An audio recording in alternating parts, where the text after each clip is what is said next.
Baik, terima kasih pemirsa. Saya ingin mengingatkan untuk Anda yang belum memiliki aplikasi GPM di Google Play Store kesayangan Anda, sehingga Anda bisa menyaksikan tayangan Simpang 5 TV hanya dengan satu genggam handphone kesayangan Anda. Jadi jangan lupa untuk download GPM Stream. Jadi GPM Stream adalah aplikasi sehingga Anda bisa mendownloadnya melalui handphone Anda.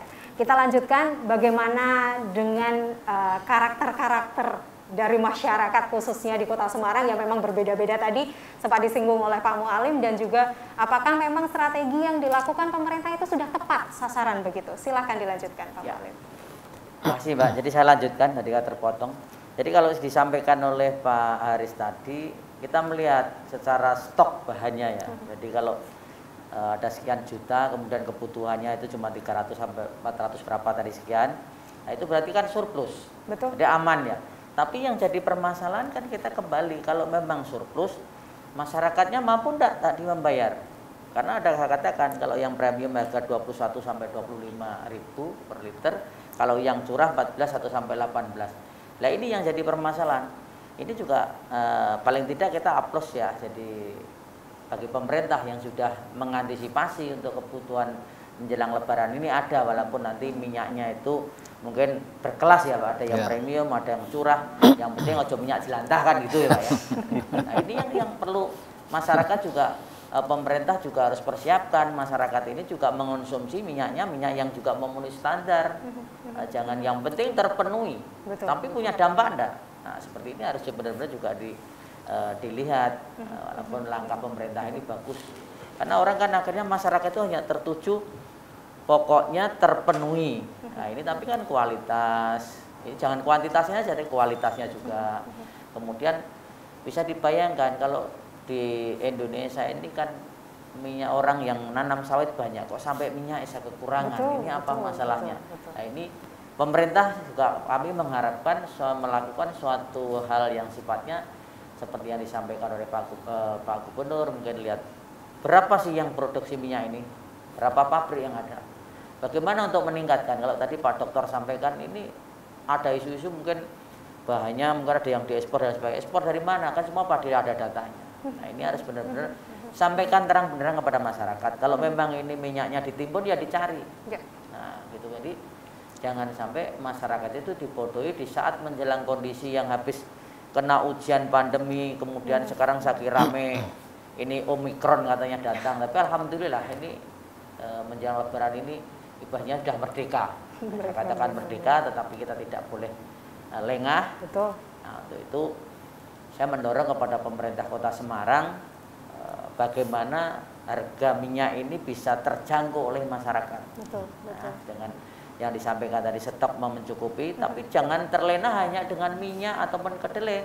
9 bahan pokok yang ada di Kota Semarang ini harapan kami ya harganya itu terjangkau, karena itu tadi karakter masyarakat. Ya nek sing penghasilan sidik ya belinya 9 bahan pokok itu ya istilahnya kan seperti beras itu kan ada yang rojo lele, ada yang sempat dan sebagainya, ya kualitas lah, menyesuaikan. Kemudian untuk konsumsinya sendiri, konsumsi bahannya ini sendiri juga jangan berlebihan lah, mungkin bisa di split dengan bahan yang lain. Kalau memang tidak beras mungkin gandum. Kalau minyak tidak ada ya orang mungkin digoreng pakai pasir atau apa itu kan ada yang seperti itu. Ya nggak apa-apa kalau memang itu memenuhi standar kesehatan ya. Kita dibuat simpel saja kan. Yang jelas masyarakat bagaimana dibuat nyaman, aman, dan menjelang Lebaran ini bagaimana pemerintah bisa menyajikan kepada masyarakat yang selama ini merasa selalu tertekan menjelang Lebaran. Kemudian apalagi isu-isu THR ini metune kapan kan. Seperti itu, belum tentu nanti 100%. Lah ini kan tambah panik.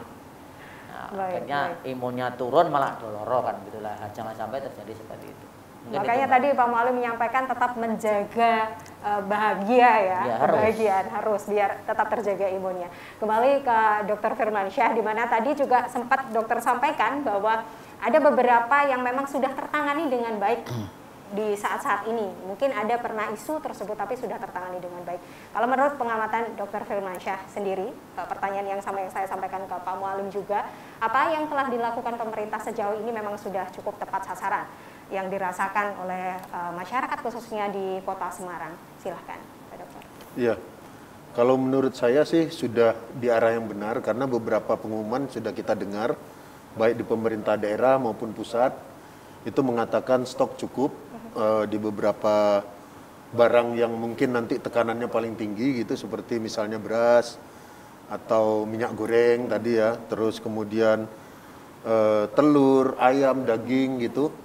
Dan pemerintah pusat juga siap-siap mengimpor daging kerbau lagi nih atau begitulah untuk menjaga stok tetap ada sehingga harga tidak melonjak tinggi atau nanti kelangkaan dulu ya. Betul. Baru harga itu sudah ada.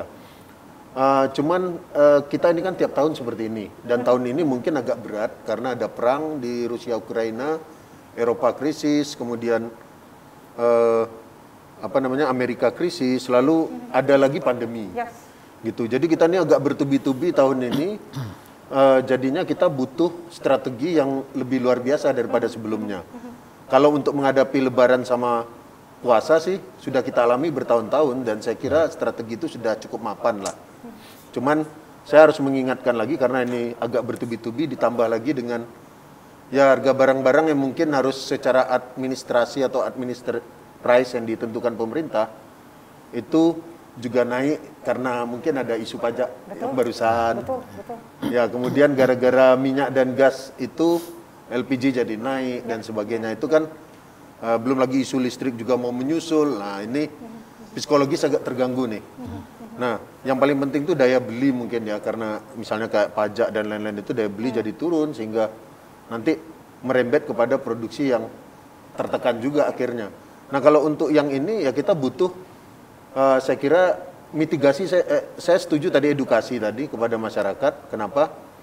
Ya bagaimana bisa kita setiap Lebaran itu kemudian tidak jadi berlipat-lipat konsumsinya gitu. Nah apalagi keadaan masih berat ya, tekanannya, sumber tekanannya kan masih ada nih, masih banyak. Masyarakat itu mau teredukasi. Nah problem-problem jangka pendek ini saya rasa butuh penyelesaian tambahan seperti misalnya tim-tim yang dibentuk oleh pemerintah daerah. Jadi harus ada mitigasi jangka pendek, sangat jangka pendek gitu. Jika terjadi lonjakan di sebuah tempat atau di produk tertentu, tim harus segera menanganinya. Kalau enggak nanti akan merembet ke sana ke sini dan menjadi suatu bola salju kan berbahaya juga. Nah, walaupun nampaknya udah agak jalan tenang, tapi saya kira tetap harus waspada.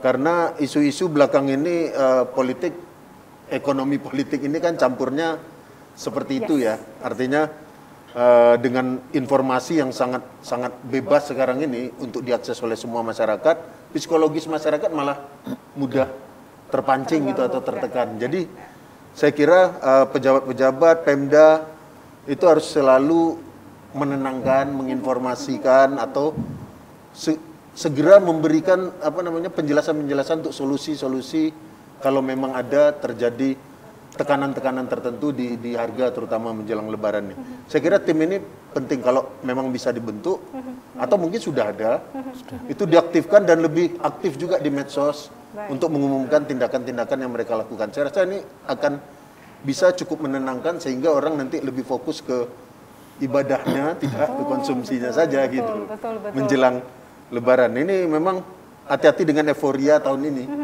Saya agak memperkirakan ini agak euforia sedikit karena memang tahun ini kita baru buka setelah 2 tahun mudik itu ditahan. Yes. Sekarang dilepas dan saya kira tidak sekedar kembali sebelum krisis tapi lebih ada cenderung agak euforia sedikit gitu. Nah, makanya edukasi-edukasi, informasi-informasi yang positif selalu harus dilempar ke tengah masyarakat di samping tindakan real. Misalnya ada kenaikan di suatu daerah dengan unik, misalnya ada penimbunan tadi, itu case-nya kan nanti agak khusus, itu segera diselesaikan gitu. Iya. Tadi menarik juga yang disampaikan Dr. Firmansyah, mungkin nanti Pak Haris bisa menyampaikan juga ya, apakah memang strategi yang dilakukan ini cukup berbeda dari tahun sebelumnya? Apakah memang ada tim khusus yang dilakukan juga, yang diberikan untuk Kota Semarang, untuk masyarakatnya, dan juga yang paling penting ini sosialisasi juga tadi disinggung melalui sosial media. Pak Haris akan menjawab setelah jeda pariwara berikut ini, pemirsa, sesaat lagi.